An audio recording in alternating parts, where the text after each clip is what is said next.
Okay, hello everyone. I want to welcome you to finding your rhythm in the new year. And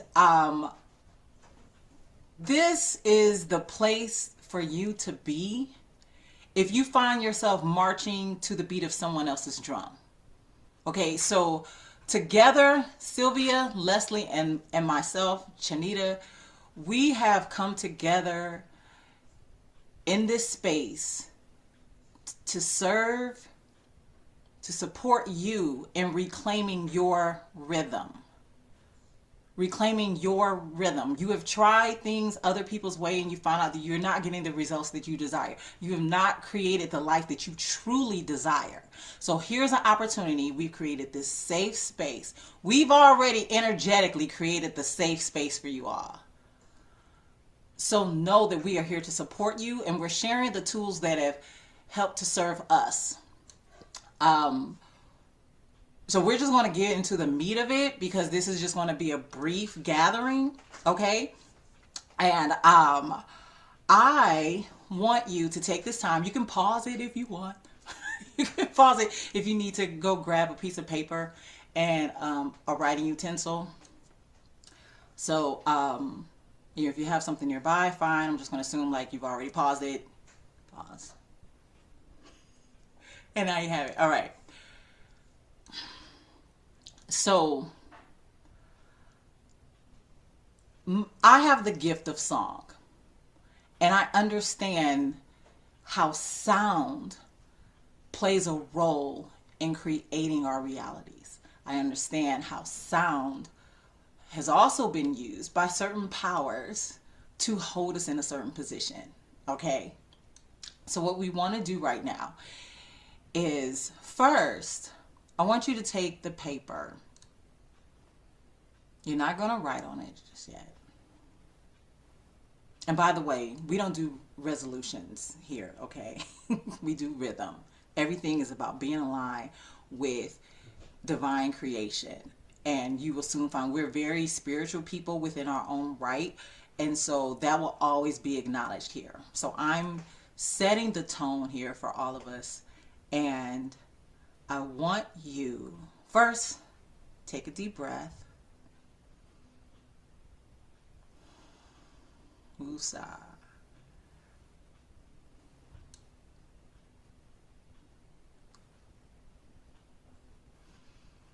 Take a deep breath.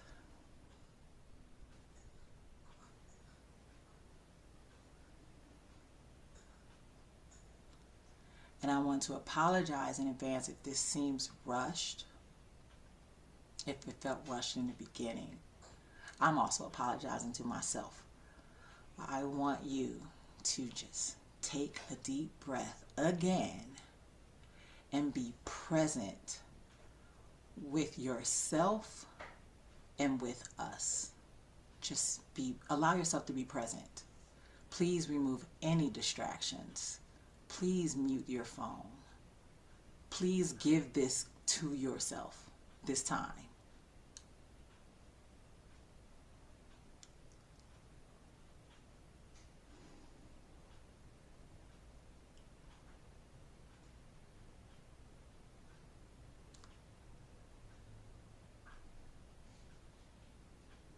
It's amazing how sometimes it could be a challenge just to be still and be present with yourself. And I want you to think of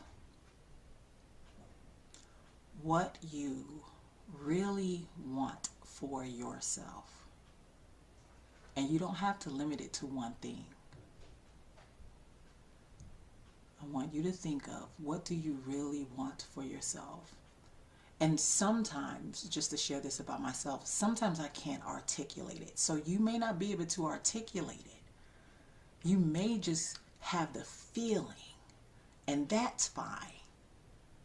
Don't make yourself wrong. Allow yourself to feel what it is you truly desire.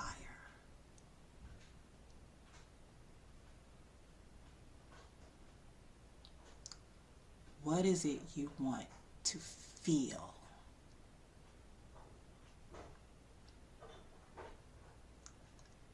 if you find yourself being just a little distracted or scared,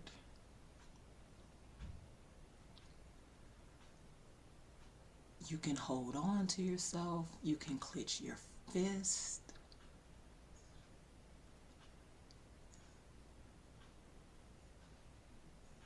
If you have to grab something around you just to serve as a grounding tool to keep you here in this space.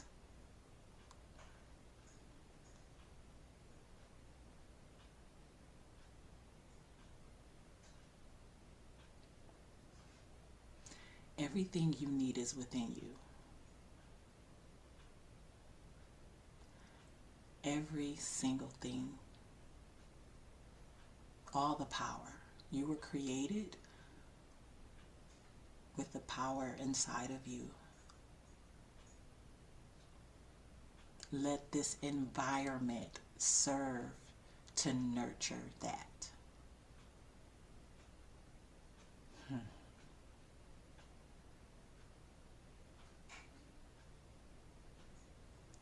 And consider this. You have not manifested what you truly desire because of some beliefs that are rooted in fear. Things that have caused you to believe subconsciously that you would not be safe for whatever reason.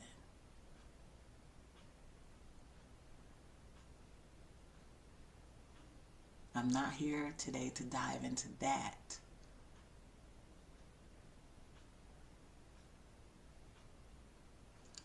But I'm going to follow my internal guidance.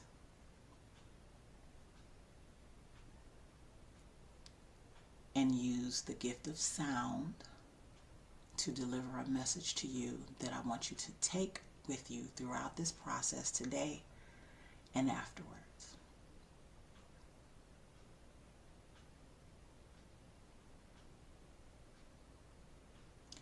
In one hand, it doesn't matter which one, I want you to imagine all the things that you desire.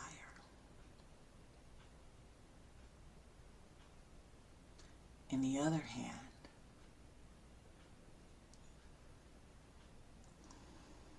look at your fears. And if you can't see what they exactly are, then just imagine a figure representing those fears.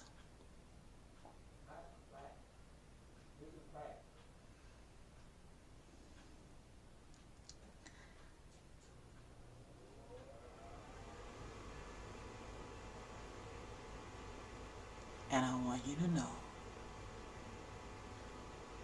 the divine, eternal essence, God, universe, life, whatever word resonates with you, wants you to know this.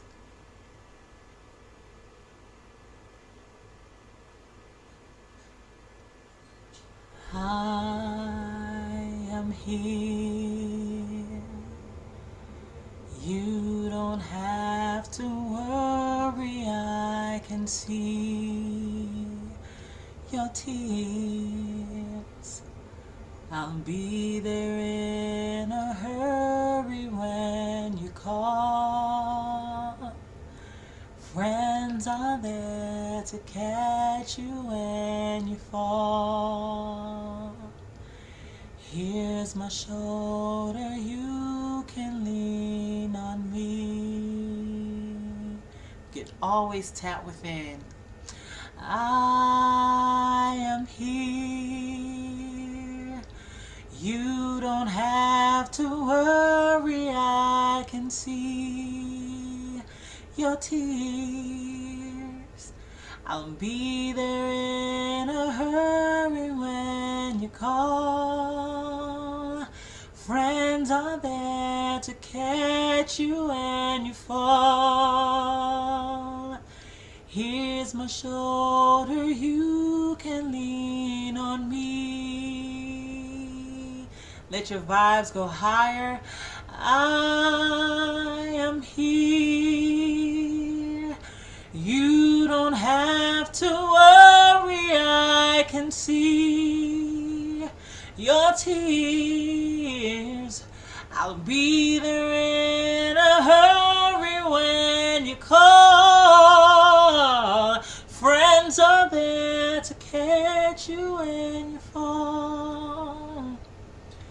Here's my shoulder, you can lean on me.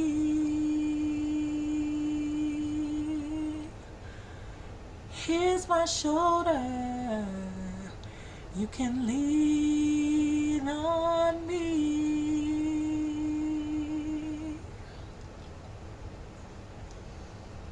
I want you to take that message and let it serve as your reminder that you are always divinely guided and protected.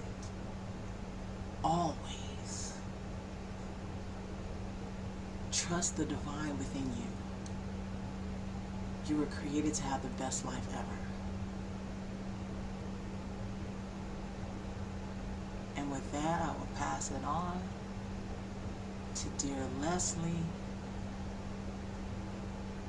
to move us to the next phase. And remember to find songs that support you in creating the reality that you desire. Find and play the songs that support you in the reality that you desire. If it's not aligned with what you want, remove it from your playlist.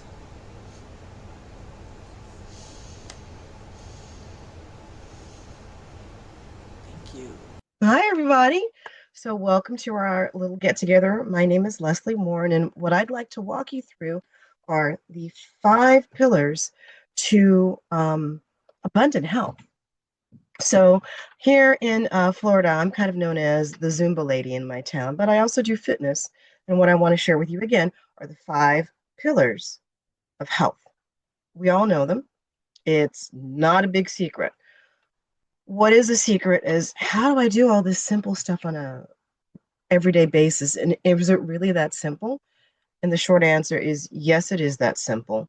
And one of the ways that you can help yourself keep doing these simple things is have a little community to support you, like you're an accountability buddy or something like that. So let's get into it.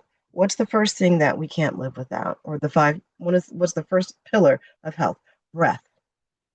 We tend to hold our breath a lot of times during the day because of stress. We don't breathe deeply. We kind of breathe up here because there's so much going on during the day. We just got to go, go, go, go, go. Well, I would like to ask you to stop for a moment and breathe. We're going to do a simple exercise called box breathing. All right. Everybody, follow after me. We're going to use a count of 4. We're going to breathe in for 4, hold our breath for 4, exhale for 4, and then hold our breath at the bottom for 4. We'll do that for 2 cycles. Are we ready? Here we go. Let's breathe in. 1, 2, 3, 4. Hold your breath. 1, 2, 3, 4. Breathe out. 1, 2, 3, 4. Hold your breath. 1, 2, 3, 4. Repeat. Breathe in. 2, 3, 4. Hold it. 1, 2, 3, 4. Exhale. 1, 2, 3, 4. Hold it. 1, 2, 3, 4. Breathe normally. All right, that's a very simple breathing exercise, but it is extraordinarily powerful. Because we have limited time, I want to give you a little bite, a little skiblet of everything that you need for really excellent health. Breathing is one. Of all the things in life that we have for our physical health, if you don't have oxygen, you're a goner in less than 5 minutes, honestly, less than 3 minutes. So you don't need food and you don't need water as much as you need breathing. So breathe, my friends. The next thing that we're going to need after that is water. Sylvia's drinking it. I'm drinking it. Water is your best friend. It's going to help with everything. Your body literally can't do all the chemical reactions it needs to because our body is basically a chemical factory. It's a machine. And water is the catalyst for all of those chemical reactions. How can I drink a little bit more water every day? Here's a simple suggestion. Put a small bottle, not a big one, small little mini bottle of water by your bed. And in the morning, either before you get out of bed or in the evening before you get to bed, drink that little 8 ounces of water. If that's too much, drink half of it, 4 ounces. Do something to drink a little bit more water during the day because your body needs it. Your body will thank you for it. All right, next up on the list, food. We could go on forever and ever about food, but we're not going to today. Let's simply just say when it comes to your food, you want to eat as clean as possible. What does that mean? No processed food. For an example, a friend of mine used to say, if it doesn't have a mother or if it didn't come out of the ground, don't eat it. So, what does that mean? Bag of chips? Well, the potato may have come out of the ground, but what they've done to it since then certainly didn't. You want to make your own potato chips now. There's an idea. So try and eat clean, unprocessed, whole foods. There's way more to learn about that. And guess what? We will be learning more about that later. Just bear in mind, eat as clean as you can, unprocessed, whole foods. Next up, movement. Now that's my jam right there, friends. You got to move your body. There's a saying, motion is lotion. If you don't want to lose it, use it. If you don't want to lose the functionality of your body, you got to use it every day. Got to stand up, sit down, reach, spin. Kind of in Chanita's lane when she's talking about making that playlist. I absolutely suggest make that playlist and then sneak away for 5 or 10 minutes a day and go dance like nobody's watching because nobody is watching when you're at home. Move that body and just dance to your music so that it feels good and your body's going to thank you for it. The last piece on here, which is often, I don't want to say not looked at, but it's not looked at in terms of holistic health, is your spirit. I'm not talking about religion and church. That definitely does have its place. But I am talking about your spirit, that part of you which is not this crude physical thing, that part of you that is the real you. Because this isn't you.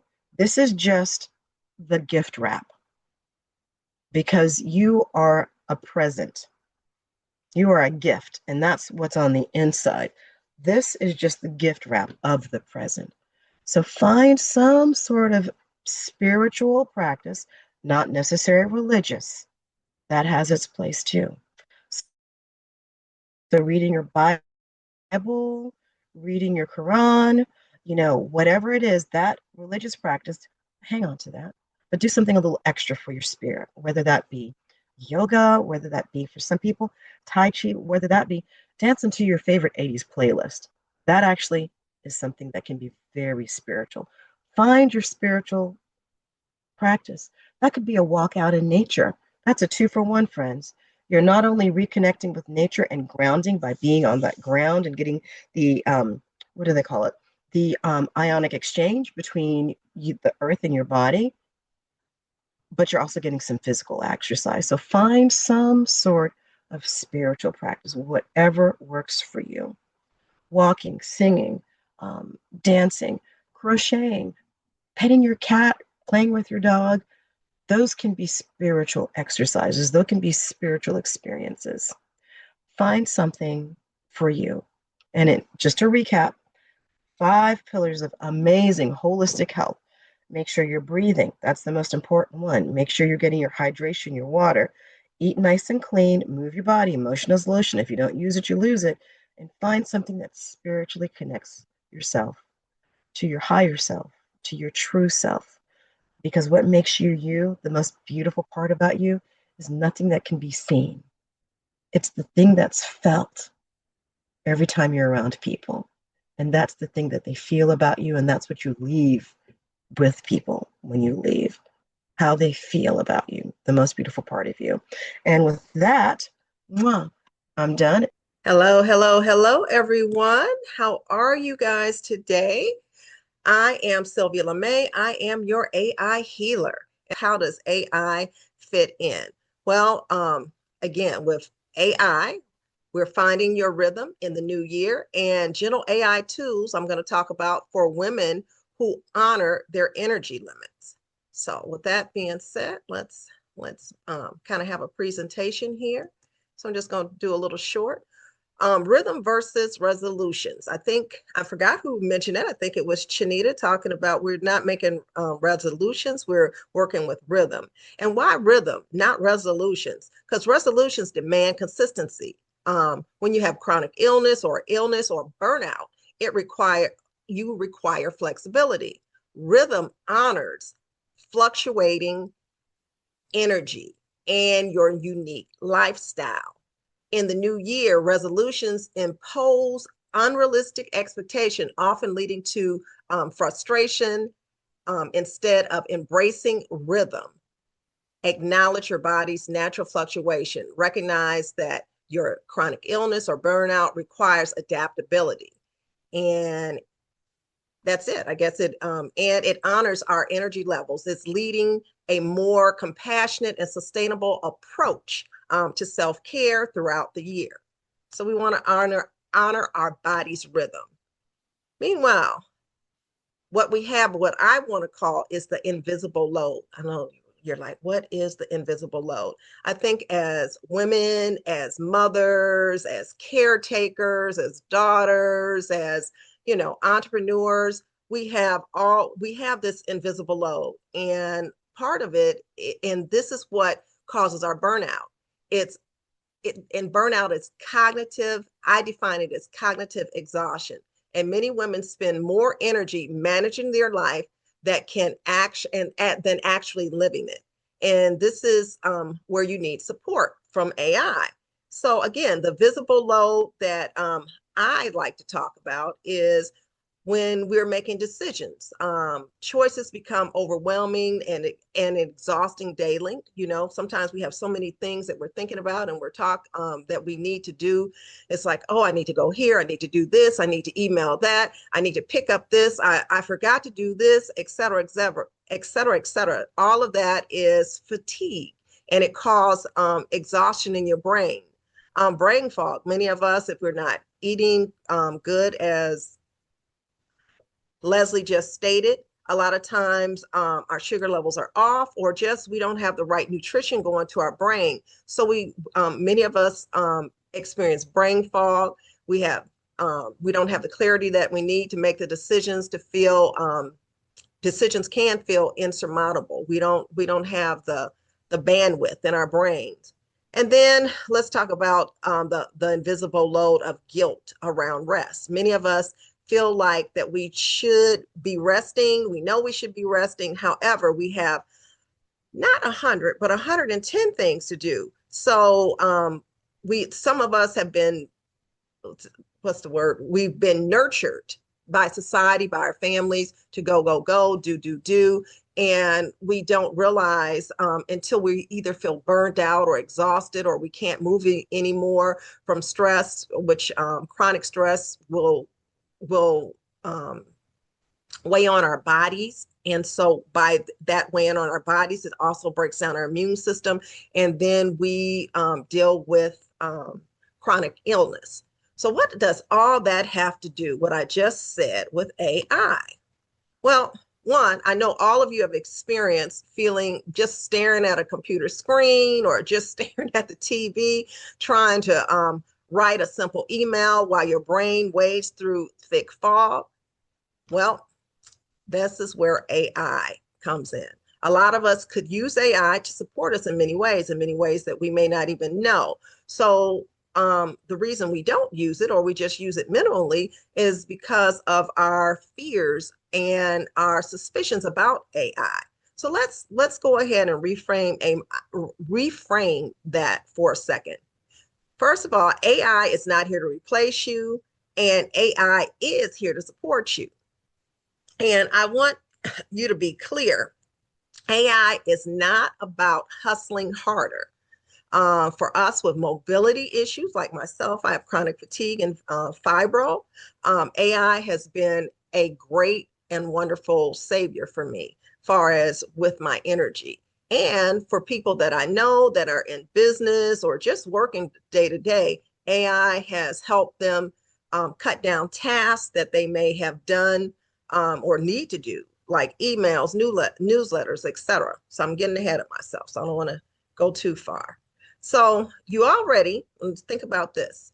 when we have fears about AI. You already are trusting AI in ways that you don't even realize it. You're trusting the cloud that you use. You're trusting your Gmail. You're trusting your Facebook and social media. You put your phone photos up in the cloud. You do banking.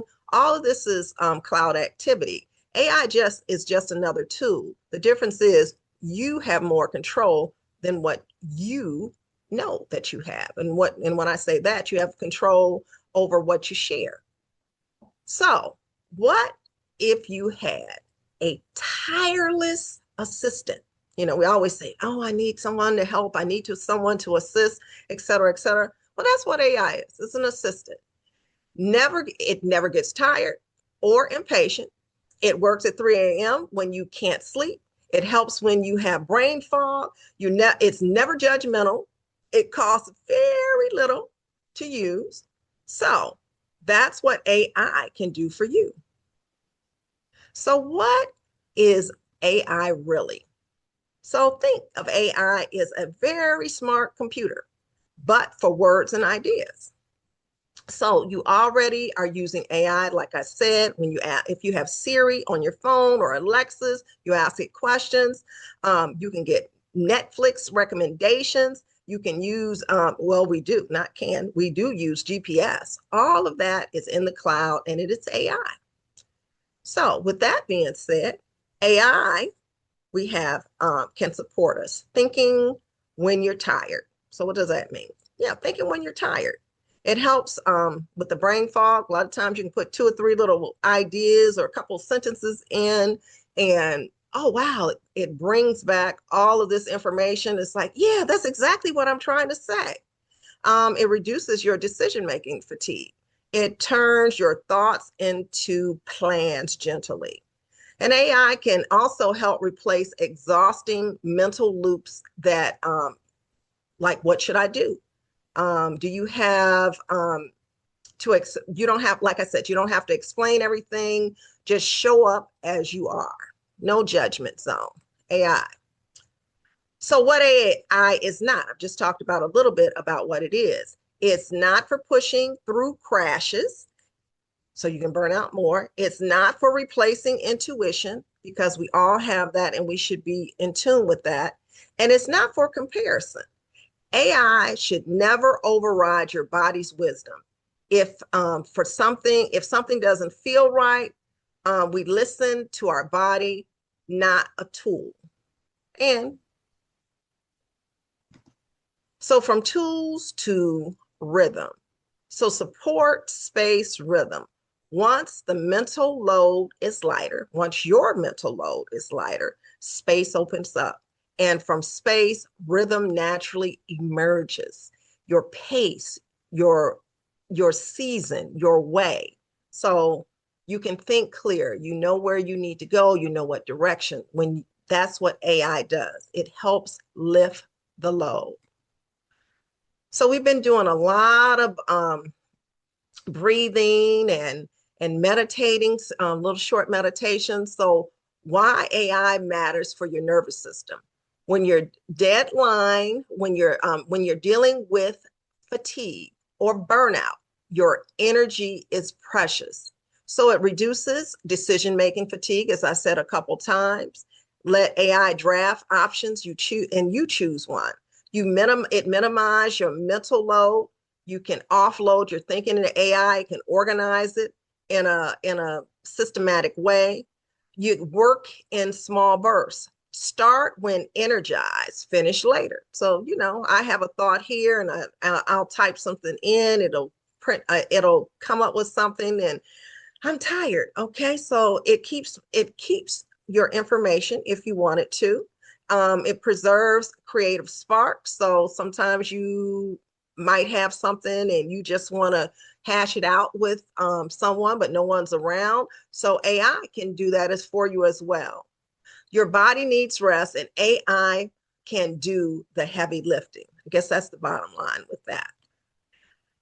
A lot of times we've been talking about a little bit of fear because a lot of people I've spoken with do have fear around it. Well, we've done, and I'm not going to go back over it, but we've done a couple of breathing techniques. Leslie did the box breathing. So before you start using something, using the tool, maybe you need to calm yourself. Maybe you need to breathe a little bit. Maybe that would be a way to get over some of your fears about AI.